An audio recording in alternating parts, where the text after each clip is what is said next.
Chesapeake Bay Blues is what this song's about.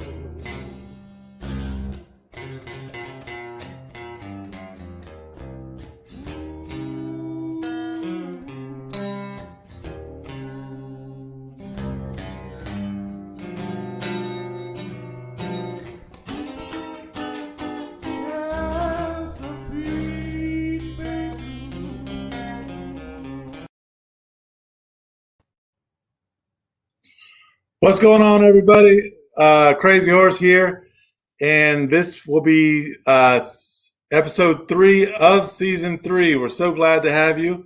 News on my end: the Mothership Paddle Sport Adventure business is in full swing. Mothership Paddle Sport Adventures, if you haven't seen me talking about it on social media, we'll be providing paddle sport services guided from my center console. The paddle sport services will range from fishing to fossil hunting, bird hunting. If you want to propose to your fiance on a remote Maryland island or propose to your girlfriend, bird watching, you name it, we're going to offer it to you. And that's the thing. We is the teaser for this evening.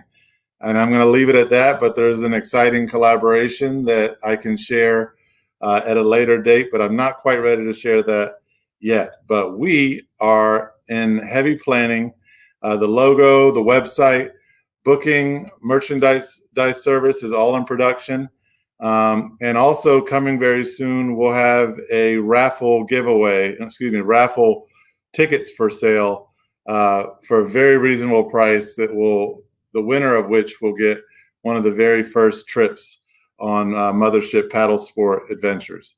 So that's really exciting, and that's coming up soon. Stay tuned for that. Tonight we have David and Kelly Gaestel with us from Crazyhorse Fishing Rods, and let me bring them in. Yeah, it's Crazyhorse with Crazyhorse Fishing Rods. Let me bring them in to the stream. Hey guys, how you doing? Hello. Good. We knew you'd call Crazyhorse and Crazyhorse. Yeah, it's a funny coincidence for those of you guys who haven't seen our video of the tour when I came down to their shop. But both David and I received the nickname Crazyhorse when playing sports as kids. So and I guess the nickname stuck with us the whole way. But welcome, guys. How you doing? Good. Great. How are you? Doing really well. Guys, David, just to give you a little bit about these guys, David is a Navy veteran. Before building fishing rods, Kelly owned a very successful jewelry making business. Crazyhorse Fishing Rods was founded by David in 2010. His wife joined him soon. Kelly joined him soon thereafter. She brought her own unique style, incorporating jewelry making. Crazyhorse Fishing Rods builds custom rods, repairs rods, does restorations. Really everything that has to do with fishing rods, you guys do it. Did I leave anything out? No, you covered it well. Thank you. You covered it well. Both David and Kelly are avid anglers, and they've caught a whopping 39 species of fish in the last year, which is probably about 4 times as many species as I've caught. So I'm already jealous of you guys. Else come fishing with us. I'd love to. So I'm going to start asking David and Kelly some questions, but we do have a really sweet prize that we're going to do at the end of the night. It's a gift certificate to Crazyhorse Custom Fishing Rods for $30 off, which is like what? That's like 90% off, right, guys? Yeah, something like that. Guys, they make a fantastic product, and that will be the prize tonight. But here's the deal. David and Kelly are going to choose the best question of the night, right? So we're not going to just choose at random. So all your goofy questions that you guys ask, I'm not even going to include those. I'm going to let them remember the best question of the night, and that person will be awarded with the gift certificate. So both of you guys have been making fishing rods for the last 10 years, right? And we're going into the 11th year. What was the inspiration to get started? Well, I've always tinkered with fishing rods, always fixed my own fishing rods, but I wasn't doing it right. And then in 2010, I was getting a hernia operation, and the doctor said that you can't fish. And I thought about not getting the operation, which wasn't smart. So I said, okay, well, what's something I can do fishing related when I can't fish for 6 to 8 weeks? And so I thought about it and thought hard, and I actually went over and discussed it with Kelly and decided I want to make a fishing rod. And so on our dining room table, I built a fishing rod. And before the surgery, I built the jigs and the spinning and the holding pieces and the tensioners for the thread. And I really got into it. And then I built a really crappy rod. I built a light freshwater fishing rod, and I put all kinds of saltwater components on it. The thread was too big, the guides were wrong. I put the hook keep up near the stripper guide, so every time I cast, it got wrapped around it. But that's what makes me a better rod builder today. So learning, and we have that rod hanging in our shop as a humble reminder. But Hey, brings you right back to the beginnings, right? Yes, sir. And so it grew from our dining room table for the first couple of rods, and we started working in a shed where we had a little box heater. And then we decided, let's really do this. Kelly's had a jewelry business, and so we built a studio here in our garage. It's 15 by 30, and it's our home away from home. And Kelly had a little humble corner, and I had the rest of the shop. Yes. And I'm building fishing rods, and Kelly's doing really well. And one day I'm building a fishing rod, and Kelly's hawking over my shoulder, looking at what I'm doing. And I'm like, what? She's like, nothing. So I'm working on a fishing rod. And next thing she's doing it again. I'm like, what? And she says, I would like to build a fishing rod. And I thought, is this the two streams crossing? Is this good or is this bad? And it turned out to be the best thing that ever happened to Crazyhorse fishing rods. It went from it went from like a dirt floor business to the floor is cleaned and it's a very nice place to come to. There's a refrigerator, and we offer drinks and coffee and toilet paper in the bathroom, right? Exactly, right? So it was the best thing that ever happened to the shop. Kelly says, today we're not building rods, we're going to clean the shop. I'm like, why? And I know why. But so it really transformed the shop. And then now Kelly builds a fishing rod. Some of her techniques are things that I don't even understand the way she does some of her work, because she learned on her own. And the awesome thing is, the first fishing rod she made, we're out fishing and she catches one fish and she holds up the rod and she looks really sad. I don't like this rod. And that told me that she understands a fishing rod. She understands it. And because in order to not like something, you have to understand what you like. Sure. So it has just grown from there. Kelly does some things in this shop that we'll get to later on that I will never be able to do. Now, I'm more like the bulldozer, the plow horse going through here, and Kelly's the little sports car. Yeah, I'll say that from getting a tour of you guys' shop is you really do complement each other well, and there's obviously a style difference in the way that you guys approach rod building, and it seems to really work. You guys make really, really fantastic products. So whatever you're doing, don't change it. We spoke of some of the upcoming fishing trips that you have planned, and you got me jealous. Can you tell me and the viewers some of the adventures that you're going to put your Crazyhorse fishing rods to the test with this year? Sure. Well, before Kelly explains that, Kelly and I sit down and we think about, let's target a certain kind of fish, and then we go and do it. And so, lucky for us, Kelly's going to tell you about, we have 4 trips coming up. Let me hear So the first one in the spring, we're going to, I always say this wrong, Gloucester, Massachusetts. We're bringing 2 rods that we built to a boat that was on Wicked Tuna. It's called the Whistler. And we're hopefully going to catch some cod. And then in May, we are going to Canada. We are going to, it's called Lock Island Lodge. It's in Northern Ontario, So, Canada. Make Kelly say the name of the lake, because I can't say it. Lake Wabatanagushi. Wabatanagushi. Something like that. And it's in Canada. It's in Canada. And it's an island that's dedicated to hunting and fishing.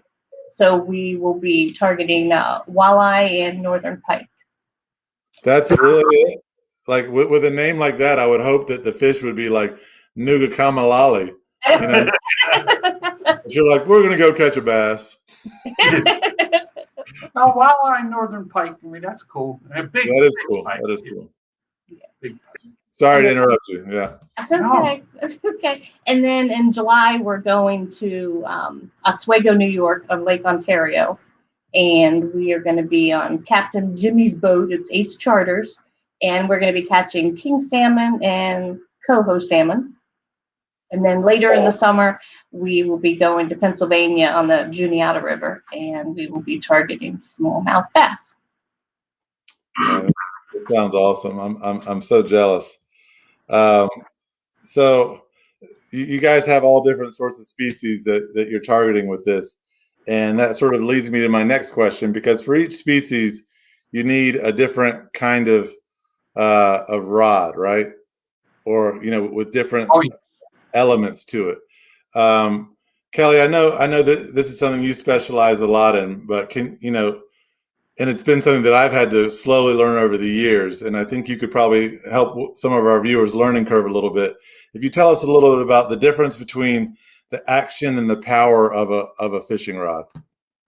Okay, well, the action is what you see in the rod. It's where the rod wants to bend, and the power is what you feel.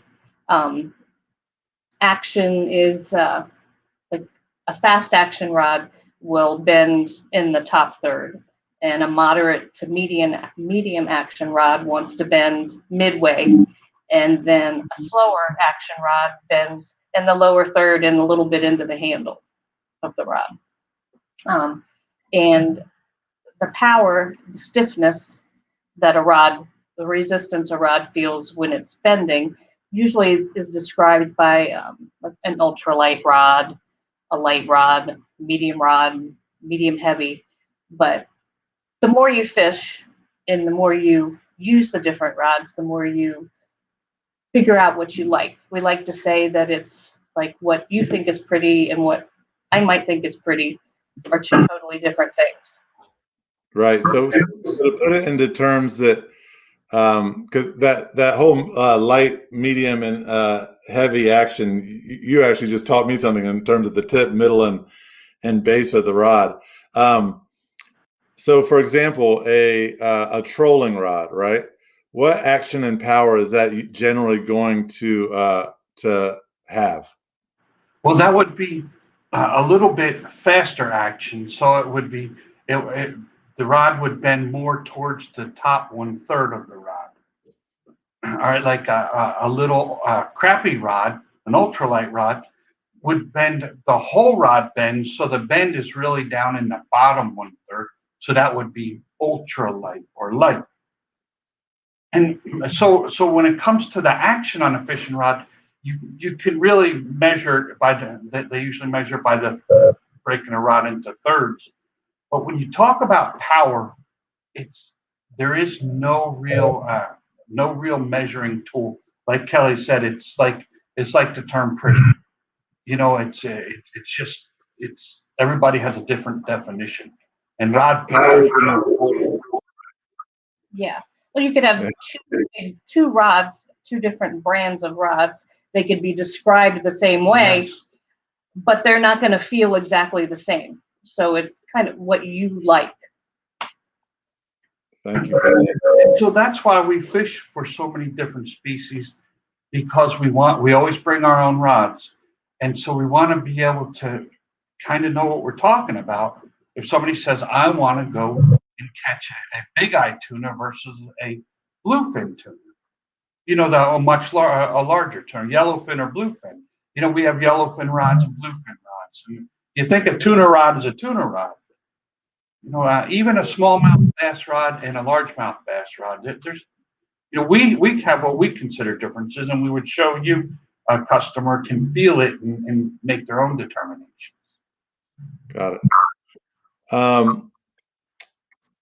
So when you're building a rod, there's obviously the action and the power are two very important steps, but there's a ton of steps, and you both sort of walked me through a lot of those steps when we did our tour. But can you walk me through these steps from start to finish? When you're building a fishing rod, what steps do you go through with each individual part in detail? Well, the first thing we have to determine is what do you want to use the rod for? What do you want to target? And so then we start using other rods that we are showing rods that we have in the shop for feel and for action and for power. And then we narrow it down to the part number of the blank. And then from there, from that part, usually when a customer comes here, they have a real good idea of what they want. From there, it's fun. There, it's fun because our blanks come in many colors. So this is a full custom rod. So you can pick the color of the rod right there. We have 36 different colors to choose from for most of the rods.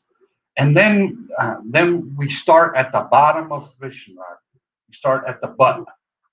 And we have a workup sheet, and we show examples. Of course, you wouldn't put this kind of gimbal butt on a bass rod, but we show examples, and we have them, make sure that we have them in the shop for people to see and feel and touch. And a fishing rod is built from the butt up. This is the first thing that goes on. Because of the taper of the fishing rod, everything comes from the tip. So that's the way we build it on our workup sheet too. And then we have your handle, and we measure a person to depending on the use of the rod, and we determine a good length, and we show them examples of all of the different lengths and all of the different material that a handle can be made out of. This one is a hard plastic called a tough butt, and we have them soft. We have cork. We have like a golf club field grip called wind grip. We have rubber and EVA, and we even have leather. The next part is the reel seat. There's all different styles of reel seats. This is a nice aluminum one, but there's plastic, there's carbon fiber. We even have wooden reel seats. David, could you show us that reel seat in a little bit more close up? Sure.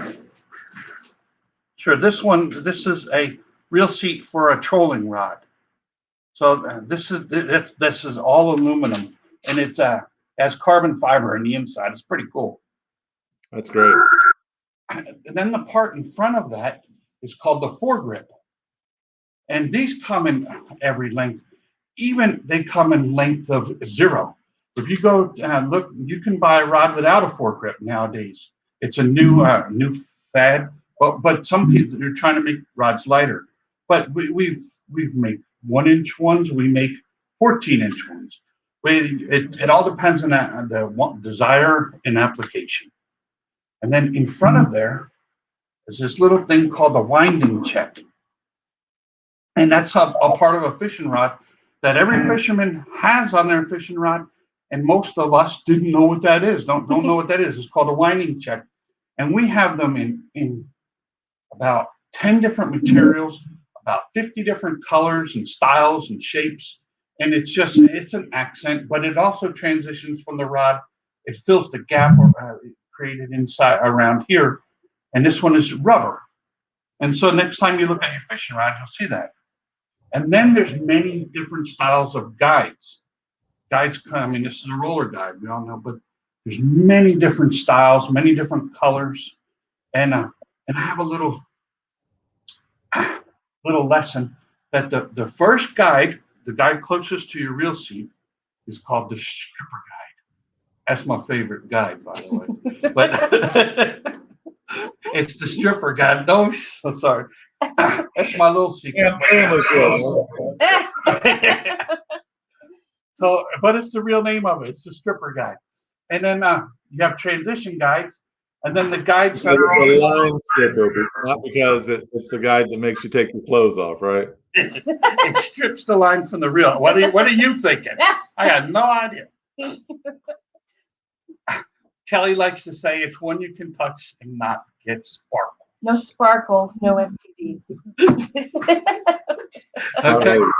And so you get to choose all of that here. You get to choose the color of the threads. We have 300 spools available here, and hundreds of more colors available. We'll order any colors because your guides, of course, are wrapped on with threads. And so it's fun. It's fun. We have had people take an hour and a half, and we've had people take 15 minutes to design that rod. And it's usually the ladies that know what they want. It's the men that take an hour and a half. We had a man take an hour and a half, and he called us 20 minutes after he left here to change something. So it's fun. But that's the whole purpose of the rod. We have a custom rod. We have a label machine. We put labels on the rod with your name. We put bad words. We put fun words. We can put whatever you want on your fishing rod. And you're gonna have to tell us what you want on your rod. We'll talk about that.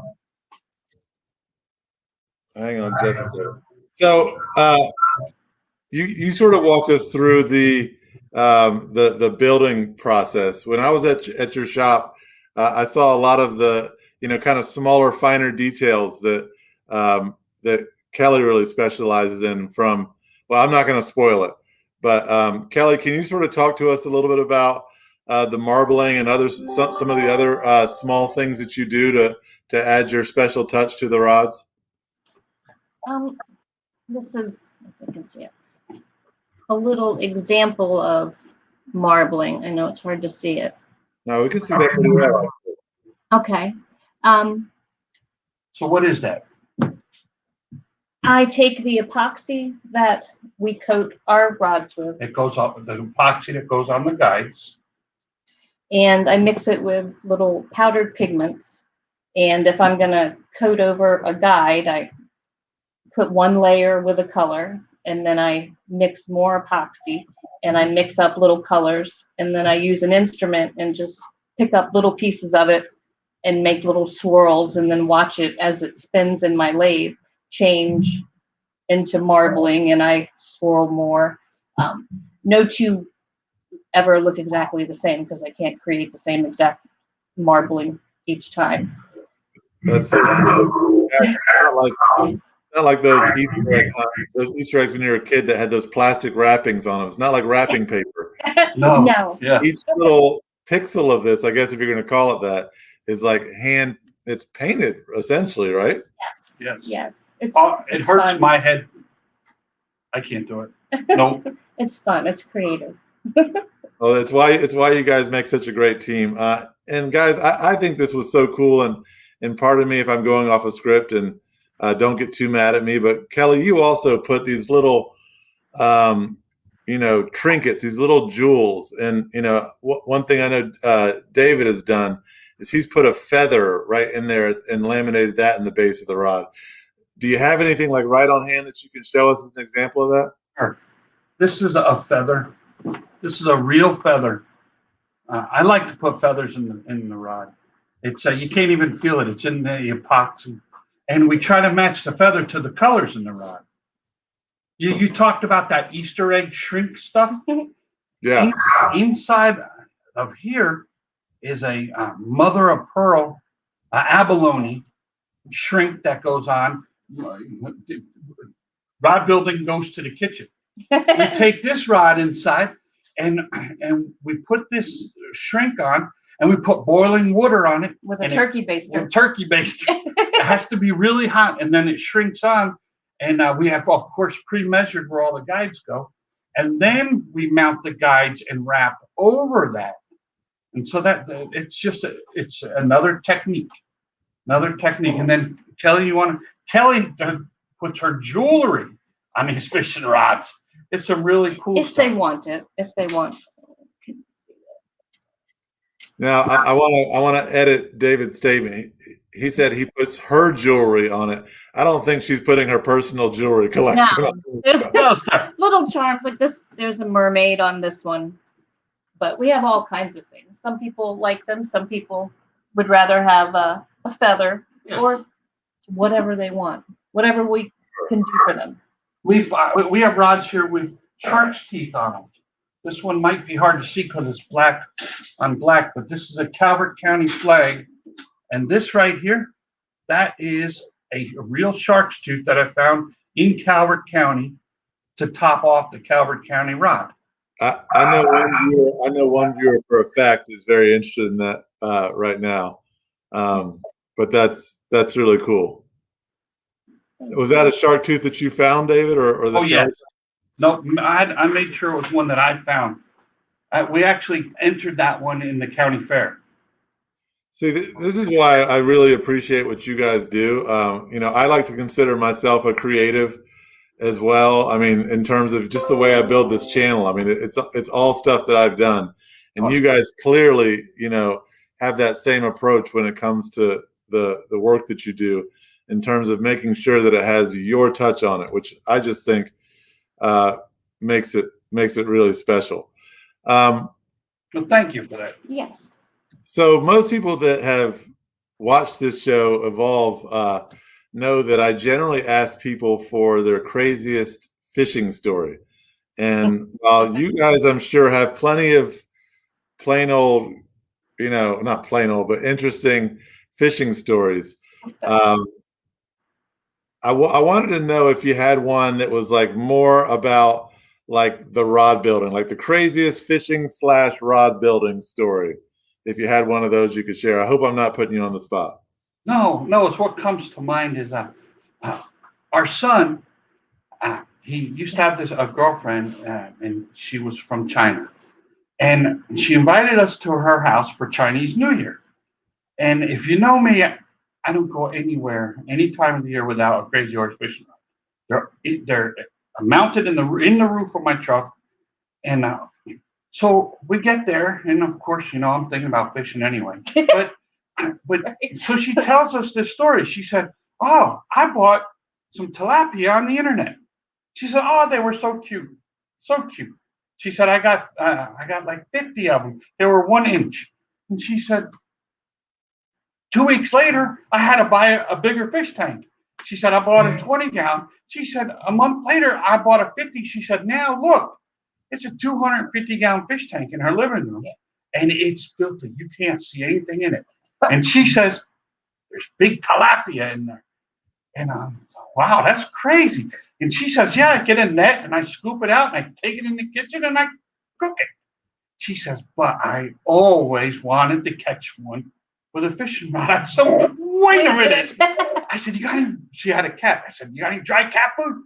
She said, yes. I said, get it. I ran outside. I come back in and I put that little circle of cat food on a hook and I drop it in there. Everybody in the room was like, what is he doing? It was so much fun. And I had a really how many people were here? How many people were at the party? Oh, my mother-in-law was there. Yes. There's like 10 people in the room.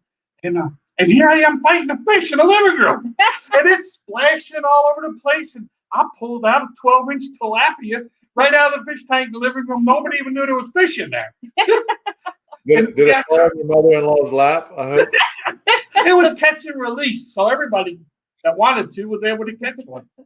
So, hey, that's another species that I don't think a lot of people can say they caught. That's fantastic. I mean, you're I'm sure people are watching this and they're like, man, that guy pretty much got to catch the fish out of the Bass Pro Shop aquarium, right? Yeah, it was like that. It was that easy. Everyone wanted to do that, except all those fish at Bass Pro Shop look like they're halfway to the grave already. They always look, they always really look sick. But before we move on, I did want to share some exciting news. The relationship between the Crazyhorse Fishing Saloon and Crazyhorse Custom Fishing Rods is not ending here. We are going to continue working together to make, I guess it'll be called the craziest fishing rod of all time, right? Yes. Because we're going to work together we can call it crazy squared, with a little exponent on it. Oh, a little too, yeah. Yeah, that'll be cool. But we'll be working on that. And guys, the cool thing is we are going to document the entire thing for all of you guys to see. So I'll be posting that on YouTube and then sharing the links on Facebook to most of your fishing pages. But yeah, we're super excited about that. First question from the audience, and guys, keep them coming in because I only have one now. So if you want a gift certificate, ask a question. First question's from Michael. He said, "What's the best action length and power for a light tackle jigging rod for the bay, in your opinion?" Okay. So for action, I would say a medium to moderate action. And it depends on also, are you jigging late in the year with a butterfly jig, or are you jigging with a bucktail in the summertime? But a medium action 7-foot rod that say medium heavy action, about a 20-pound weight rod. We have rods that are all very close to that, heavier and lighter here, that you can pick up and try.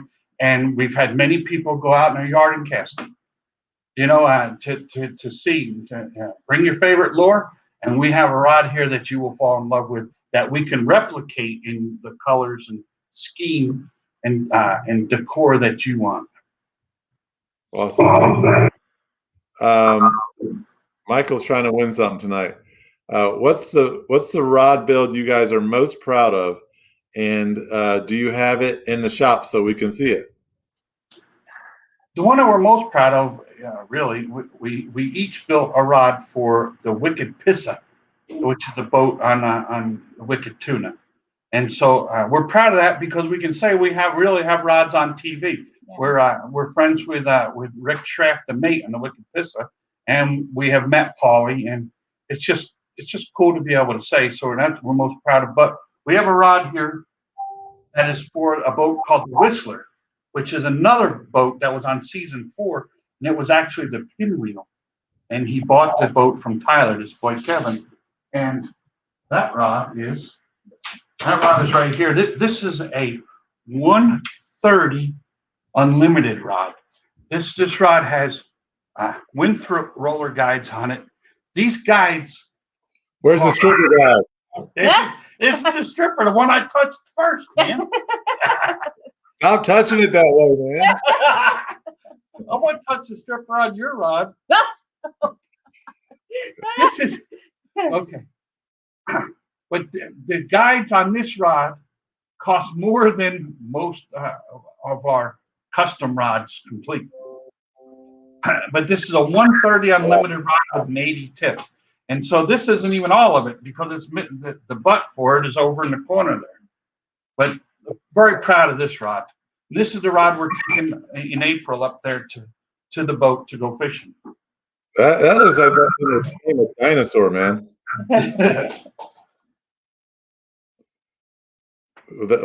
really great, guys. So in terms of other fishing rod advice, like for someone who's catching white perch here on the bay, what kind of rod are you making for them? Oh, that's our favorite. It's our favorite fish to catch because it's our favorite fish to eat around. Around here. Yes. Fish candy is what we call it. Yeah, so that's more like Kelly's specialty, but she builds like about a 12-pound rod. It would have medium action because even maybe even a little towards the medium light, because you want to cast a light lure. You want to cast a beetle spin, and so you want to be able to whip that, and you want that rod to bend, to load up, to help you cast a lighter lure. And pound for pound, that white perch, when he gets on your line, he gives you a nice fight, and it's a lot of fun on a rod that gives you that has a lot of action. So I'll ask the entry question that every new fisherman wants to know. If you're new to fishing on the Chesapeake Bay and you want to go out and catch a rockfish, a striped bass, and you're not going to have 5 rods, right? You're going to have an arsenal of one fishing rod, which I can't even imagine having one fishing rod. Terrible. But some younger guys, some people that aren't all that serious in the sport, they might just want one rod. What are you telling them in terms of action, power?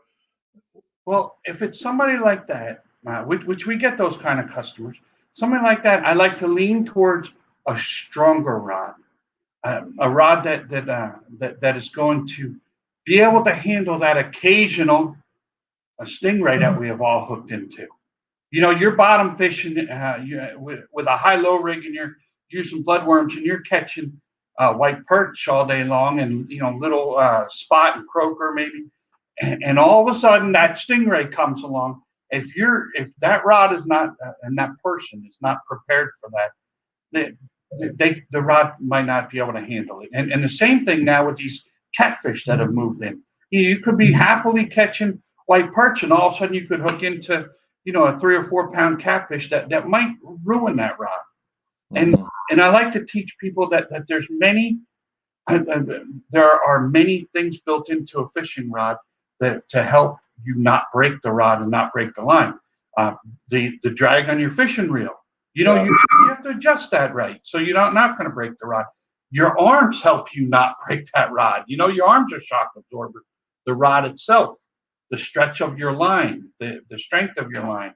So people who don't know that or understand all that, I tend to explain to them that they may want a heavier rod, a little bit heavier. I mean, like a 17 or 20 pound rod. Not a trolling rod, but a little bit heavier. But somebody like you and Kelly, we would have fun with little 12 pound, even 10, 8 pound rods out there catching white perch. We can handle or know when to cut the line when that skate is going to take it all. Yeah. I'll tell you, one of the earliest lessons I learned when I hooked into a cow nose ray, I couldn't believe it. The first time I hooked into a cow nose ray, I couldn't believe how quickly it completely spooled the reel. Yes. Right. But I almost broke the rod, and the guy that I was fishing with, because when I first moved to this area, I was just fishing off of piers, and he was like, point it directly at the cow nose ray and grab the bail of your reel, and it'll break you off immediately, and you don't break your rod. That's good advice, right? That was so now whenever I hook one, as much as I want to try to see if I can land it, I just grab the bail and point it at the fish and let it break you off. Question from my man David, and I think David's working our jokes to try to get a gift certificate. But he says, he asks, how long does it take to build a rod, and can it come with plenty of stripper guys? So that's a good friend of Crazyhorse right there, David Hall. And we would friend of this Crazyhorse too. He's a great guy. Yeah, we would give him 2 stripper guides. But our rods, if you come here to the shop, you can look and see we have a waiting list. And it's not a waiting list to start. It just shows you the order that we're building rods. And so we always say, for the last 11 years, 6 to 8 weeks. 6 to 8 weeks.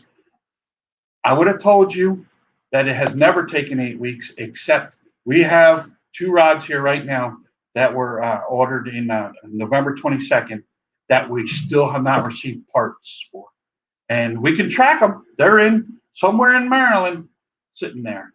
And they're very expensive. It's the guide in front of the stripper guide, the next guide up, but it's for a bluefin rod, and they're very big. So we did bust our 8 weeks, but 6 to 8 weeks is what we say.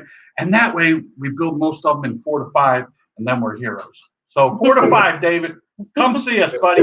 Yeah. They have right next to one of them. I know their cameras are flipped, but I believe it's just to one side of David right now. They've got a board, and they've got everyone's name. And Yes. if your parts aren't in, your name's upside down. So Yes. if you go to check the status of your rod at Crazyhorse Rods, you don't even have to talk to them. Just look over on the board, and if your name's upside down, your parts aren't there yet. That's a Navy thing. When airplanes were broken, it would be called AWP, awaiting parts. Upside down is AWP, waiting parts. See, that's a nice added little nugget. Michael's bringing his A game tonight, man, and this might be a winning question. I saw one of your rods at the Solomon's Fishing Fair, and it had guides wrapping around the rod. What's the advantage of that, man? He's just setting that on a tee for you, David. Yes. This is one of my, thank you, Michael. This is one of my favorite topics. So your stripper guide is straight up with your reel. This has to be for a conventional rod, for a casting rod where the reel sits on top, not for a spinning rod. And your first guide, of course, is always straight up on top of the rod. But the rest of the guides are put on with a compass and precisely wrap around the rod. And they finish on the bottom like a spinning rod. And it's called a spiral wrap. And different builders use different techniques. And I have mastered the technique that I like. And I go, this is at 0 degrees. And then I go to 45 degrees, 90, 135, and 180 degrees with respect to the reel seat. So 180 degrees means it's straight on the bottom from the reel seat. And it helps to distribute the torque throughout the whole fishing rod, like you see in a spinning rod, instead of all of the guides being on top. And it kind of has the tendency to want to make the rod spin in your hand. It just distributes that torque, and you don't feel it at all. And it's fun. It's different. And then I end this lesson with, there's another name for that spiral wrap, and it's called the acid wrap. And the reason that rod builders call it that is because they all believe that the man that invented it was probably on acid. But I build all of mine like that. I fish every conventional rod, even my bait casting rod for bass is built spiral. It's I don't know if it's a gimmick. I like it. It's cool, and we sell a lot of them. People love it. And I hate to say this, but what are fishing rods made to catch? Grant? Fishermen, right? I mean, I want you to love your Crazyhorse fishing rod. I want you to be very proud of it as we are. And so, if that's what you like, you go out on a deep drop trip anywhere from Virginia Beach up to Brielle, New Jersey. You're gonna find a Crazyhorse fishing rod on those deep drop trips, from the Big Jamaica to the Rudy Angler, and they're all spiral wrapped. That's awesome. So that was a good question. Thank you, Michael. Yeah, Michael's bringing his A game. Like I said, I believe this next question will be somebody that you know. I think, unless Gaestel is a much more common name than I think. But Bobby Joe Gaestel says, I can't comment on Facebook, but your niece would like to know what a stripper is. Uh-oh, you guys, either you froze or you're stunned. Oh.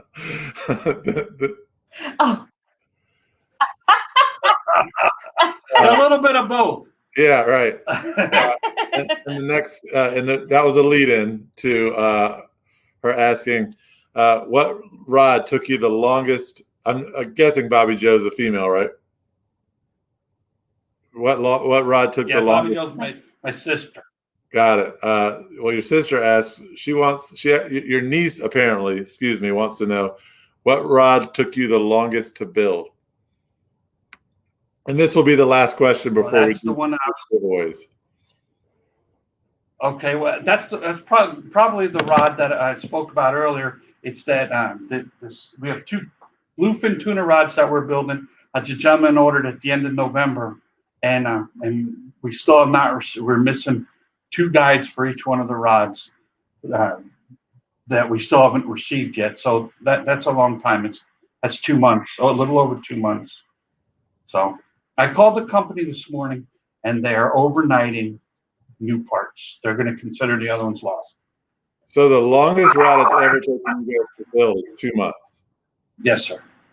And that's That's all pretty. parts. That's pretty darn good. Yes. Yeah. Okay. So I mean, I think this is an important selling point, right? So like, assuming you guys have all the parts, David Hall walks in there tomorrow because he's going to do that, right? We've pressured him now. David Hall walks in there tomorrow, tells you guys he wants, fast action, medium, striper fishing rod for jigging. What's that turnaround time? Oh, we should have that done in less than a month. Less than a Okay. month. Now, remember, we have to order that blank from the factory and 36 colors. So we're ordering a special blank and a special color, specialized. And parts, we have a lot of parts on hand because we know what we're going to be making and selling. But we have to order a couple, probably some components for it. So realistically, like 4 weeks. If we have all of the parts out here, it's hard to keep us out of here. Yeah. Kelly and I, especially, COVID, and especially this time of year, we're out here almost every day. Right. And that 4 weeks potentially include, a little, what do you call it? Like a little trinket chime in the, in the shaft. It could have, Yes. Yep. all those customizations. So even marbling, right? Yes. We call that decor. We don't want to say the word decorations because I wouldn't want to ride with decorations, but we'll call it decor. But that's pretty amazing that you can get all of that in a turnaround in a month. I mean, we're talking about apples and oranges to a rod you buy at a tackle shop to this. So like the fact that you can get all that in a turnaround that quickly. Well, because David's a mutual friend of all of ours. We'll take one last question from David, and he says, do you have jigging rods available now? I think he's trying to be a salesman for you guys because he likes you. Well, the answer is no, but that's not fair. We have about 200 used fishing rods for sale, but those are not Crazyhorse fishing rods. When we go to fishing shows and we set up, like the gentleman Michael talked about the Saloon show, Kelly and I will set up 200 used fishing rods, and people are like, "Oh my!" And it's a draw. And selling those rods helps pay for that table that day. Pays for our show fees. But custom rods, that's different. We would not have a custom rod available now because David Hall, you haven't come in and picked your color of your rod, the color of your guides, the style of your guides. So it's not customized until you design it all. That's right. Exactly. Yeah. So the answer is yes and no. So you guys, whether it's live or the people who watch this, on the many social media outlets, YouTube and Facebook, you're going to see me and Kelly and David working through this entire process. So, if this is of interest to you, stay tuned because there's going to be a lot more, and you'll be able to see that whole process take place. So we have the gift certificate. Well, let me see if I can get centered. It's a $30 gift certificate to Crazyhorse fishing rods. It's specifically off of, let's see, $30 off one custom fishing rod or one free guide repair. So you guys can't go in there and buy $3 or $10 rods. Don't try to That's right. for that. But I think it is important to say, and we brought this up in the tour, but it's important to say, and I think this is awesome. Like David and Kelly are not all about just selling $500 fishing rods. Like they've made their shop accessible and on a level that really anybody interested in fishing rods can go in there and buy a fishing pole. You guys have a nicer way of saying it. What do you say? You say Kelly made this. Oh, I always say that everybody deserves to be able to go fishing, and not everybody can afford a custom rod. So we have used rods that start from $10 on up.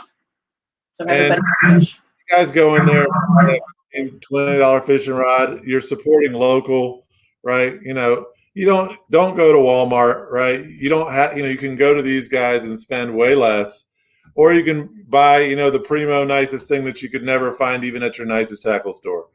So, do we need a drum roll? I'm going to let Kelly do the honors. Who asked the question of the evening?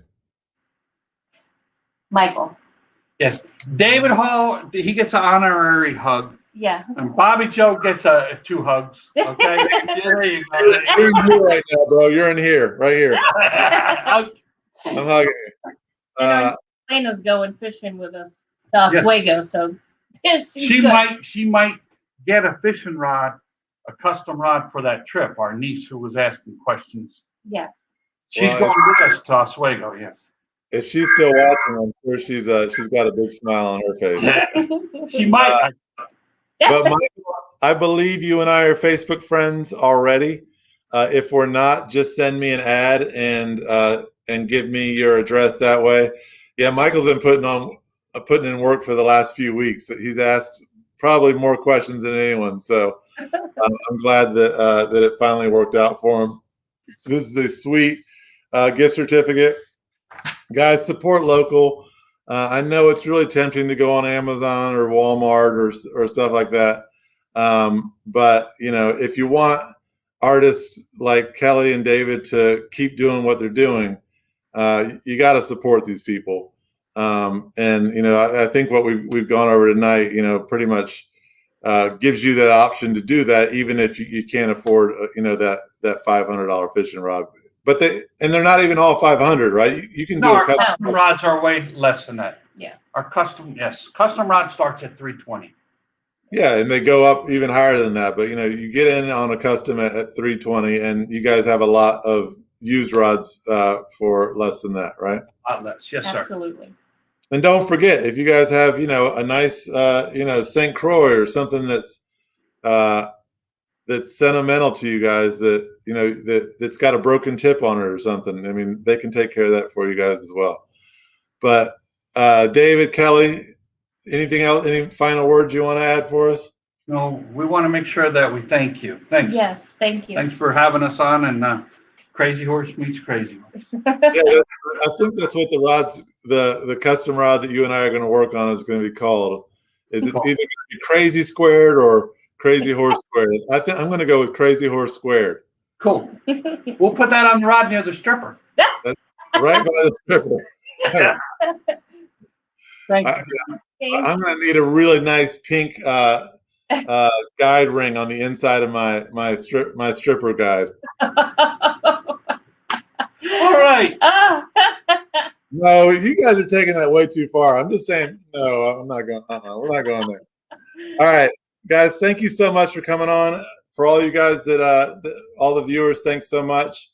And next week, we look forward to bringing on Cambo trout. So we'll be talking a lot about snakehead fishing next Wednesday. So thanks so much, and we'll catch you guys next time. Thank you. Thank you. Bye. Just like the man.